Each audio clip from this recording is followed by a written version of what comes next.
Hello students, good morning again.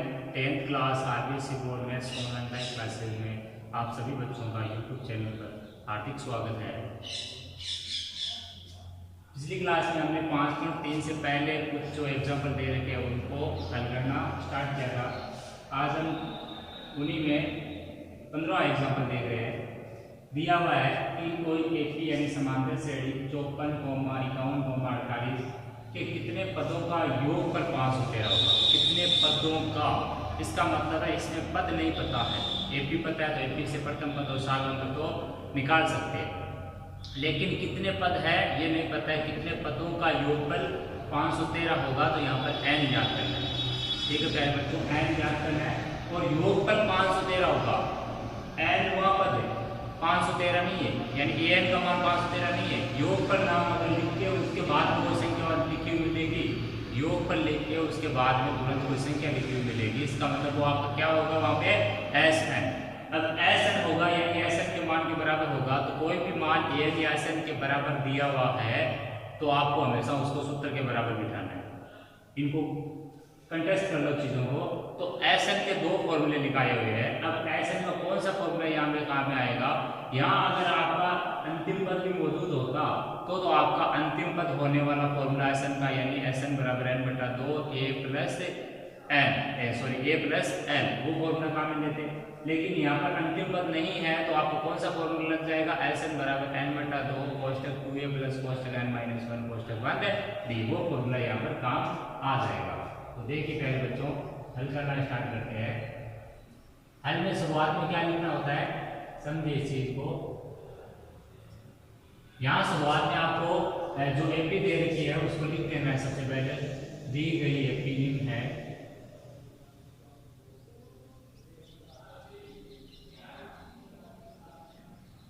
AP 54,51,48। अब देखिए इसमें आपको यहाँ पर प्रथम पद मिल रहा है। यहाँ प्रथम पद a1 बराबर a बराबर कितना मिला? 54। अगली चीज यहाँ पर मैं यहाँ लिख रहा हूँ सार अंतर d बराबर आपको मिलेगा a2 माइनस a1 बराबर 51 माइनस 54, यानी कितना प्यारे बच्चों? माइनस का 3। सार अंतर का मान मिल गया माइनस का 3। वह Sn बराबर 513, यानी कितने पदों का योगफल तो नहीं पता, तो कितने पदों का हो सकता है?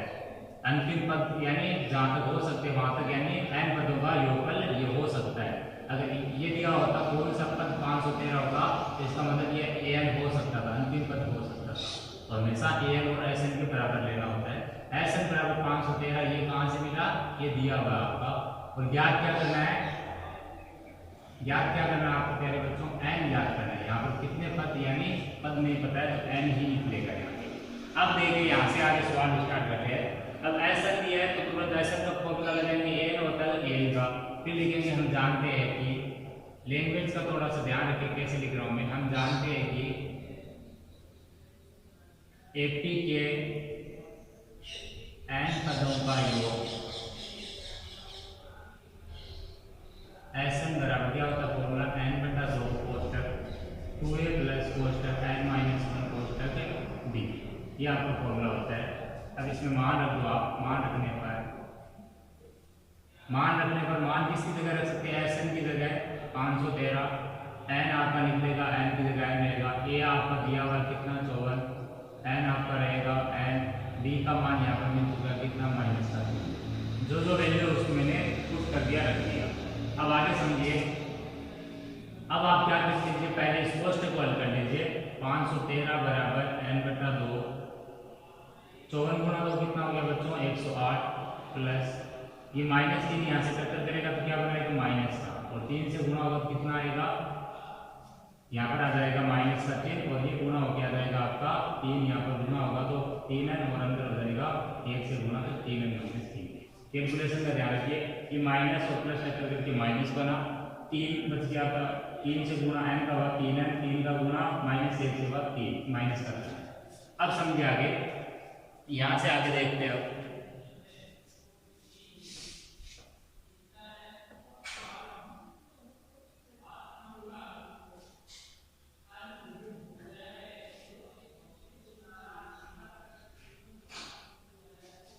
यहाँ से आगे कैसे चलना देखिए, या 513 बराबर n/2 कोष्टक, यहाँ पर माइनस का चिन्ह आपका है तो माइनस की वजह से आगे क्या, आगे का चिन्ह आपको बदल जाएगा 3n + 3।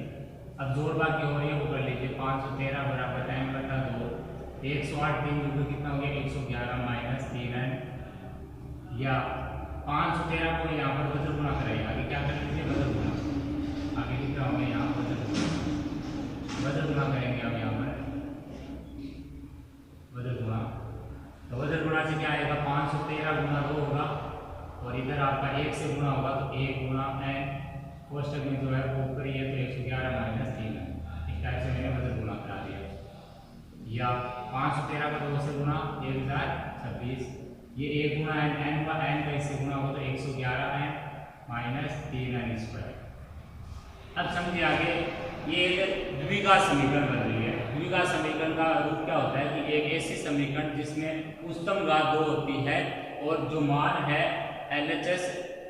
LHS का जो मान है वो आपका हाईएस्ट पावर 2 वाली जो घात वाली समीकरण होगी, और RHS में जो रहेगा मान वो 0 होगा, यानी ax² + bx + c = 0। यह आपके द्विघात समीकरण का क्या होता है, मानक हो। द्विघात समीकरण में जो आपकी उच्चतम घात होगी वो 2 होगी। द्विघात समीकरण को वर्ग समीकरण भी बोला जाता है, और बराबर में हमेशा कितना रहेगा 0, ये ध्यान रखिएगा। अब समझिए आगे, अब आपको ये द्विघात समीकरण बनाते हुए क्या ध्यान रखना है कि उच्चतम घात जो है यानी ये n में द्विघात बन रही है तो उच्चतम घात का जो मान है हमेशा प्लस का होना चाहिए, माइनस का नहीं होना चाहिए। ये माइनस का है इसलिए इसको क्या बनाना प्लस, तो प्लस और माइनस को अगर आपको चेंज करना है संख्याओं को समीकरण में, तो अगर इधर लाएंगे तो प्लस का, उधर ले जाएंगे तो माइनस का, तो इसको प्लस बनाएंगे तो क्या बनेगा 3n²। अब एक चीज समझिए कि द्विघात समीकरण में पहचान होती है कि ये जो n² है उसी की साइड में सारी चीज चली जाती है। n² अगर इधर रह रहा है तो सारी चीज इधर आ जाएगी, n² उधर जा रहा है तो सारी चीज उधर जाएगी। n² के साथ में सारी चीज एक साइड में हो जाएगी, बराबर में क्या रह जाएगा फिर 0। तो 3n² इधर आया माइनस का 111n, ये इधर आके बन गया, और 1,26 इधर ही था इसलिए प्लस का 1,26 बराबर में क्या रहेगा 0। अब समझिए आगे क्या करना है, अब आपको यहाँ पर कॉमन लेना है। क्या करना है, कॉमन लेना है। द्विघात समीकरण में आपके पहले तो आप द्विघात समीकरण को 0 के रूप में बराबर में 0 बना के पहले तो बनाइए, उसके बाद में देखिए कुछ कॉमन आ रहा है, कॉमन आए तब लेना है, अन्यथा नहीं लेना। 3 यहाँ कॉमन आ रहा है तो 3 को कॉमन लेंगे तो क्या बनेगा n², जो कॉमन है उसका भाग लगा रहे हैं तो 3 का भाग 111 में लगाएंगे, कितनी बार जाएगा बच्चों 37 बार जाएगा, प्लस इसमें अगर लगाएंगे तो 3 का भाग आपका 342 बार जाएगा। अब देखिए 3 कॉमन लिया है तो जो कॉमन लिया उसका कोई मतलब नहीं है, कोष्टक से मतलब रखिए आप n² - 37n + 342 बराबर 0, यानी आपकी जो द्विघात समीकरण बनी है वो सूत्र रूपी ये बनी है। अब द्विघात समीकरण को हल करने के लिए अलग अलग विधियाँ होती है, जैसे गुणनखंड विधि, इसके अलावा सिद्धराचार्य सूत्र, इसके अलावा पूर्ण वर्ग विधि, ये सारी जो विधि है इनसे अपने द्विघात समीकरण को हल करते हैं। सबसे पहले आपके जब गुणनखंड हो रहे होते हैं तो आपको गुणनखंड विधि लगानी है। जब लास्ट में ये नौबत आता है कि गुणनखंड होंगे नहीं तब आपको क्या करना होता है, वहाँ पे सिद्धराचार्य सूत्र लगाना है। और पूर्ण वर्ग विधि तभी लगानी होती है जब का होता है इसके सूत्र होकर कि पूर्ण वर्ग विधि से द्विघात समीकरण का हल कीजिए, अन्यथा आपको गुणनखंड विधि या सिद्धराचार्य सूत्र ही लगाना होता है। तो यहाँ पर मैं गुणनखंड कर रहा हूँ, गुणनखंड किस रूप में करना है, गुणनखंड यानी बीच वाले पद के 2 हिस्से करने हैं, और वो 2 हिस्से इस टाइप के होने चाहिए कि उनको या तो जोड़ो या घटाओ तो 37 आए, और गुणा करने पर आपको कितना बने n² का गुणा से 1 और यहाँ पर 342, यानी 1 गुणा 342 कितना बना बच्चों 342। गुणा करने पर तो 342 बनना चाहिए, और जोड़ या घटाव में क्या कितना बनना चाहिए 37 बनना चाहिए। तो आपको बीच वाले पद के 2 हिस्से करने, तो 2 हिस्से अगर आप देखें जिससे आपके 37 भी बनेगा और 342 भी बनेगा, तो वो आपके 19 और 18 दो टुकड़े से है। 19 और 18 से कितना बनता है 37, और 19 और 18 को अगर आप गुणा करेंगे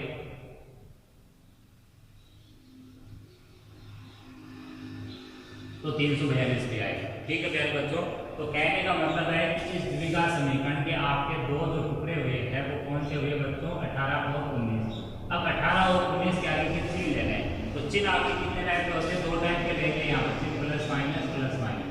अब देखिए यहाँ 37 किसका किसका है आपका बच्चों, माइनस का। तो माइनस का कब नहीं आ सकता, जब दोनों चीजें प्लस प्लस की होगी तब प्लस आपका माइनस में उत्तर नहीं आ सकता, ठीक है।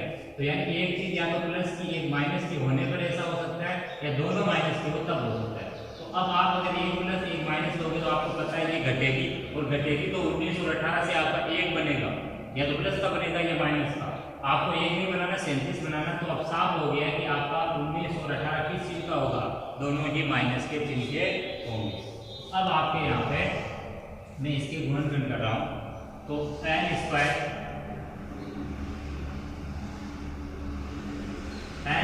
Minus 18n minus 19n plus 342 बराबर कितना है, 0। अब आपको ऐसा करते हैं, टुकड़े होने के बाद में इसमें 3 पद दिखाई दे रहे थे, 1 2 3। अब आप ऐसा करते हैं, कितने पद बन रहे हैं, 4। अब आपको क्या करना है, शुरू के 2 पद और अगले 2 पदों में कॉमन लेना है। तो शुरू के 2 पदों में हमेशा ध्यान रखिए, जो आपका कॉमन आएगा वो यहाँ पर n ही आएगा, यानी n में एक द्विघात समीकरण n आएगा, अक्ष में होगी तो अक्ष आएगा। n कॉमन लेने पर यहाँ बचा है n, और यहाँ पर बच गया 18। यहाँ पर ध्यान रख लीजिए आगे, यहाँ अगर प्लस का चिन्ह है तो प्लस कॉमन लेना है, माइनस का चिन्ह है तो माइनस कॉमन लेना है। पहले तो बात ये कि चिन्ह है वो कॉमन लेना है, प्लस है तो प्लस, माइनस है तो माइनस। अब अगली चीज यहाँ पर संख्या कॉमन आती है। क्या चीज कॉमन आती है बच्चों, संख्या ही कॉमन आती है, n कॉमन यहाँ नहीं आता है। तो संख्या कॉमन लेंगे तो संख्या यहाँ पर 19 है, वो दोनों में कॉमन है। क्यों, क्योंकि 19 का भाग 19 में भी जाता है, 19 का भाग आपका 342 में भी जाएगा, तो ये बन जाएगा n। अब 342 में भाग जाएगा 18, लेकिन चिन्ह किसका आएगा वो समझिए। जब माइनस का चिन्ह होगा तो अंदर जो चिन्ह होगा वो आपका प्लस है, यहाँ पर बीच में तो माइनस बनेगा, माइनस है तो प्लस बनेगा, लेकिन प्लस कॉमन लिया है तो सेम ही बनेगा। माइनस की वजह से जो ये चिन्ह यहाँ पर दिखाई दे रहा है उसका उल्टा वाला यहाँ पर आने वाला है, बराबर 0। अब देखिए वापस ये कोष्टक इस कोष्टक कॉमन आ गया, तो n माइनस 18 कॉमन लेने पर क्या बचा, यहाँ पर n माइनस 19 बराबर 0। तो यहाँ पर आपके दो गुणनखंड हो गए, एक तो n माइनस 18, एक n माइनस 19। अब ध्यान दीजिए, यहाँ पर दो गुणनखंड हो गए तो दोनों को बारी बारी से 0 रखना है, और 0 रखने पर 2 वैल्यू आएगी। कितनी वैल्यू आएगी बच्चों, 2। अब 2 वैल्यू जो आएगी उनमें से एक कंडीशन ये होगी, या तो दोनों लेने लायक होगी या उनमें से एक लेने लायक होगी। तो आपको इस टाइप के सवालों में जितने पदों की संख्या ज्ञात करनी, पदों की संख्या कभी भी क्या नहीं होती बच्चों, ऋणात्मक नहीं होती, पूर्णांक ऋणात्मक पूर्णांक नहीं होती, भिन्न में नहीं होती, होती तो क्या केवल धनात्मक पूर्णांक या प्राकृत संख्या। तो यहाँ पर आपको उत्तर वही लेना है जो धनात्मक में होगा और पूर्णांक होगा। बाकी अगर ऋणात्मक में आता है तो उसको निरस्त कर देना है, कैंसिल कर देना है, और दोनों अगर धनात्मक आता है तो दोनों को ले लेना है। दोनों ऋणात्मक है नहीं आएगा, क्योंकि कुछ ना कुछ पदों का योगफल है, इसलिए एक तो उत्तर बेसिकली आपका आएगा यहाँ पर। अब आपको क्या करना है, इसलिए या तो आप n माइनस 18 को 0 रखो तब n बराबर 18, या n माइनस 19 बराबर 0 तब n बराबर कितना आएगा बच्चों, उधर का 19 प्लस का। तो आपके दो रिजल्ट निकले यहाँ पर कि 18 पदों का योगफल 513, 19 का भी योगफल 513। तो ये कैसे संभव हुआ कि 18 पदों का योगफल भी वही है, 19 अगला पद है वो आया है तब भी योगफल वही है। ऐसा इसलिए संभव है कि इसका कहीं ना कहीं 19वां पद क्या बना है, 0 बना। 18वां पद नहीं, 19वां पद इसका 0 बना है। इसी वजह से यहाँ पर इसका जो योगफल है वो 18 पदों का भी वही है जो 19 पदों का है। तो आप लिख सकते हो अतः दी गई एपी के 18 या 19 पदों का योगफल कितना है, 513। इस टाइप से आपका सवाल अब यहाँ पर खत्म हो जाता है। ठीक है प्यारे बच्चों, तो आप लास्ट में लिख सकते हो अतः दी गई एपी के 18 पदों का योग व, या कह दो 18 पदों का योग या 19 पदों का योग 513 है।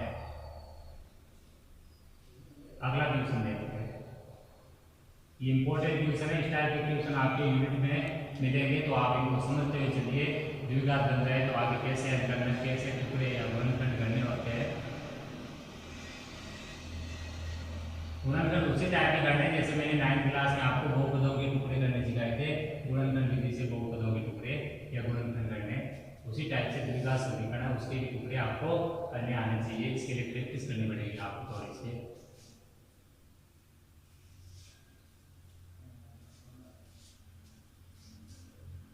अगला क्वेश्चन क्या दिया समझिए,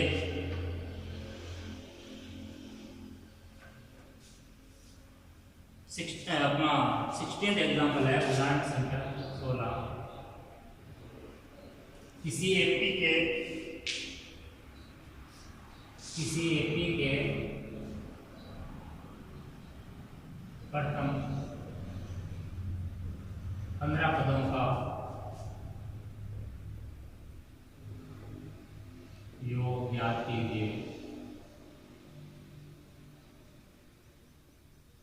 जबकि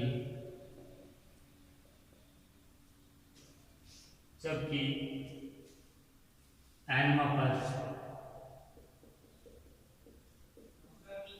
an बराबर 9 माइनस 5 है। nवां पद कितना हो आपका? an बराबर 9 माइनस 5 है। इस टाइप के सवाल में क्या करना है बच्चों, देखिए अगर आपको कोई एपी है उसके पदों का योग याद करना है, जैसे 10 पदों का, 12 पदों का, 15 पदों का, पदों की संख्या कह के, और आपको इसके लिए क्या दे दे, न तो प्रथम पद दे, न सार अंतर दे, न अंतिम पद दे, कुछ नहीं दे, आपको सिर्फ पदों की संख्या पता है कि कितने पदों का योग याद करना है, लेकिन आपको ये कह दिया उल्टा इसने कि इसका nवां पद आपका ये रहा, an बराबर जैसे 9 माइनस 5।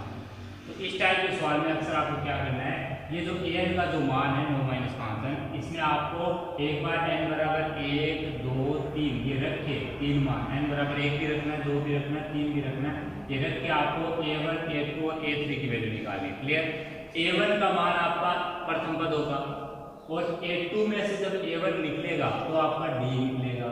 इसका मतलब आपका ऐसा करते क्या निकल जाएगा बच्चों, सार अंतर और प्रथम पद निकल जाएगा। अब आपको 15 पदों का योग चाहिए है, तो इसका मतलब है कि अब आप वो सूत्र काम में ले सकते हो जिसमें आपका a b और n मौजूद होता है, यानी जो योग का सूत्र है जो अपना पहला वाला वो यहाँ पे अप्लाई कर सकते हो।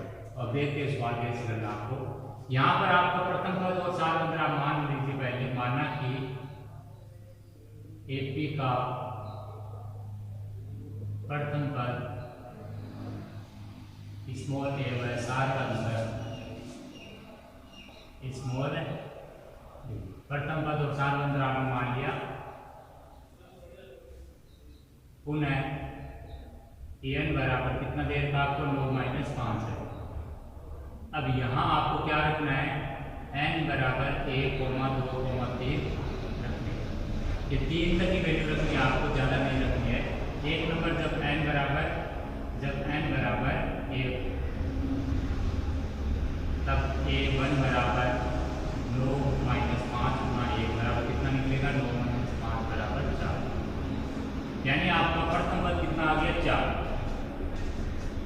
आप a1 बराबर कितना कह सकते हो, a1 बराबर 1 कह सकते हो, a1 बराबर किसके कह सकते हो 1।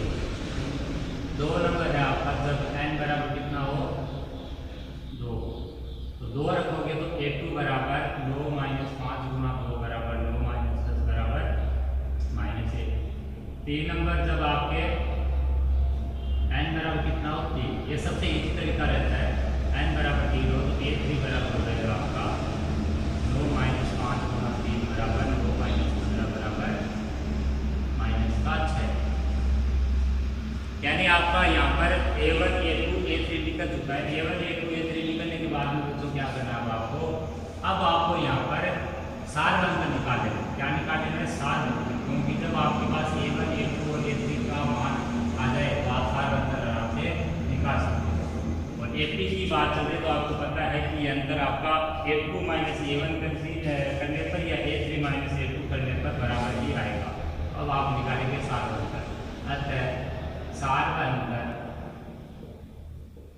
स्मॉल d बराबर a2 माइनस a1। a2 का मान कितना है यहाँ पे, a2 का मान आपका -1 माइनस का चिन्ह सूत्र से, और a1 का मान कितना आपका 4, तो कितना बनेगा -5, यानी सार अंतर का मान कितना है बच्चों -5। और प्रथम पद आपका कितना है यहाँ पे, प्रथम पद का मान आपका 4। प्रथम पद और सार अंतर आ गया, तो अब आप क्या निकाल सकते हो यहाँ पे, अब आप 15 पदों का योगफल निकाल सकते हो। क्या निकाल सकते हो, 15 पदों का योगफल।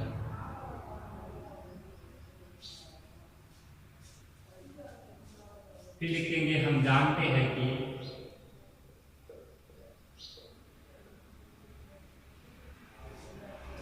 एपी के n पदों का योग Sn बराबर n/2 2a प्लस कोष्टक n माइनस 1 गुना d। अब इसमें n बराबर यहाँ n बराबर कितना है, n बराबर 15 पर, a बराबर कितना a1 बराबर a बराबर कितना 4, b बराबर कितना -5 रखने पर ये सारी वैल्यू यहाँ पर हम उठाकर रख देंगे। तब S15 बराबर 15/2 2 गुना a का मान कितना आ गया बच्चों 4 प्लस 15 माइनस 1 गुना d का मान कितना आ गया -5। इसको हल कर लीजिए आगे तो ये बन जाएगा 15/2 2 गुना 4 8 हो गया और यहाँ प्लस माइनस से माइनस बढ़ा दो 15 माइनस 1 कितना हो गया 14 गुना 14 गुना कितना हो गया। इससे आगे समझिए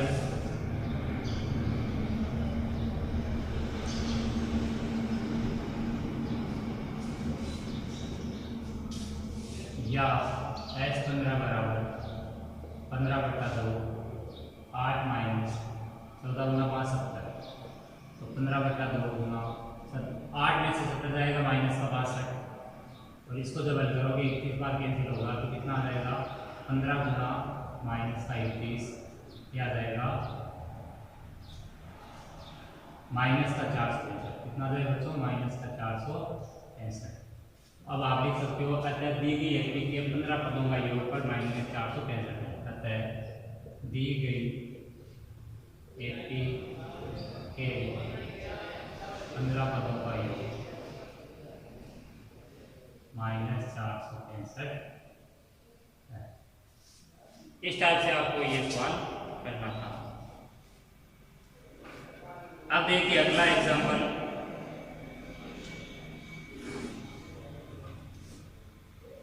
अब अगला एग्जाम्पल लेने से पहले मैं ये बताना चाहूँगा कि बुक में आपके कौन से सवाल है जो आपको खुद से करने हैं, बाकी जो है जिनको मेरे को बताने की आवश्यकता है। तो आपको 5.3 में जो काम दे रहा हूँ वो करना है। 5.3 में जो पहला है कि समावेश श्रेणियों का योगफल ज्ञात कीजिए 12 पदों तक, यानी n बराबर 12, 22 पदों तक मतलब n बराबर 22, तो 11 पदों तक मतलब n बराबर 11 और प्रथम पद और सार्वधातुक अंतर निकल जाएगा। तो SN का जो पहला सूत्र है वो काम में लेना है। नेक्स्ट क्वेश्चन दूसरा निम्नलिखित का योगफल ज्ञात कीजिए। ये मैंने एग्जाम्पल कल कराया, उसी के टाइप का सवाल है जिसमें आपको अंतिम पद है यहाँ पर जो है वो 803 है। तो इसका मतलब है कि an के मान के बराबर बिठाएंगे उसको और n के मान के बराबर बैठने के बाद में वहाँ से n निकलेगा। n का मतलब है कितने पदों का योगफल ज्ञात करना है। सूत्र आपका SN का अंतिम पद मौजूद होने वाला यहाँ पर लगाना है। ठीक है प्यारे बच्चों। इसके बाद में देखिए तीसरा क्वेश्चन, पदों की संख्या ज्ञात कीजिए। एपी दे रखी है, उसके कितने पद दिए जाए कि उनका योगफल 636। आज जो क्वेश्चन कराया कि कितने पद दिए जाए यानी n ज्ञात करना, योगफल आपका SN का जो मान है वो दिया हुआ है और एपी आपका मौजूद है। तो SN के सूत्र के बराबर बिठा के ये दोनों सवाल आपको करने हैं। चौथा क्वेश्चन है 25 पदों का योगफल ज्ञात कीजिए। n पद अभी जो कराया मैंने क्वेश्चन उसी टाइप का क्वेश्चन है। n का मान रखना आपको 1 2 3 और उसके बाद में प्रथम पद और सार्वधातुक अंतर मिल जाने के बाद में SN का फॉर्मूला लगाना है। 25 पद यहाँ पर n का मान 25 है। इसके बाद के जो सवाल है वो अब देखेंगे कि जो अब एग्जाम्पल है उसी के टाइप के है या नहीं। तो यहाँ तक जो क्वेश्चन है वो आपको करने हैं 5.3 के। ठीक है प्यारे बच्चों, तो आज की इस क्लास में इतना ही। धन्यवाद।